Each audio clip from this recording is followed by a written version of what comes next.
उसने कहा, किसने तुझे चिताया कि तू नंगा है?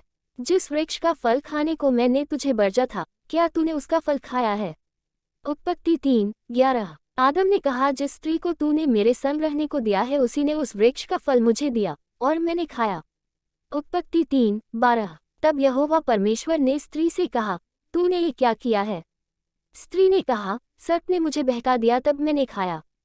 उत्पत्ति 3:13। तब यहोवा परमेश्वर ने सर्प से कहा, तूने जो ये किया है इसलिए तू सब घरेलू पशुओं और सब बनैले पशुओं से अधिक शापित है। तू पेट के बल चला करेगा और जीवन भर मिट्टी चाटता रहेगा।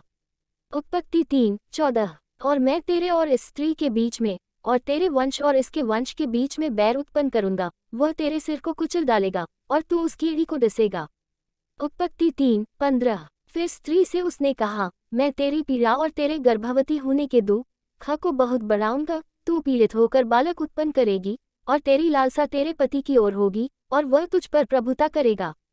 उत्पत्ति 3:16। और आदम से उसने कहा, तूने जो अपनी पत्नी की बात सुनी और जिस वृक्ष के फल के विषय मैंने तुझे आज्ञा दी थी कि तू उसे न खाना, उसको तूने खाया है, इसलिए भूमि तेरे कारण शापित है। तू उसकी उपज जीवन भर दुख के साथ खाया करेगा। उत्पत्ति 3:17। और वह तेरे लिए कांटे और ऊंट के टारे उगाएगी और तू खेत की उपज खाएगा।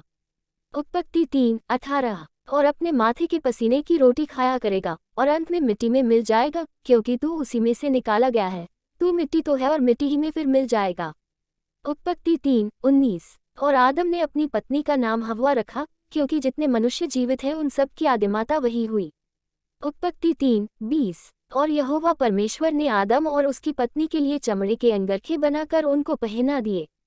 उत्पत्ति 3:21। फिर यहोवा परमेश्वर ने कहा, मनुष्य भले बुरे का ज्ञान पाकर हम में से एक के समान हो गया है, इसलिए अब ऐसा न हो कि वह हाथ बढ़ाकर जीवन के वृक्ष का फल भी तोड़ के खा ले और सदा जीवित रहे। उत्पत्ति 3:22। तब यहोवा परमेश्वर ने उसको अदन की बाटिका में से निकाल दिया कि वह उस भूमि पर खेती करे जिसमें से वह बनाया गया था।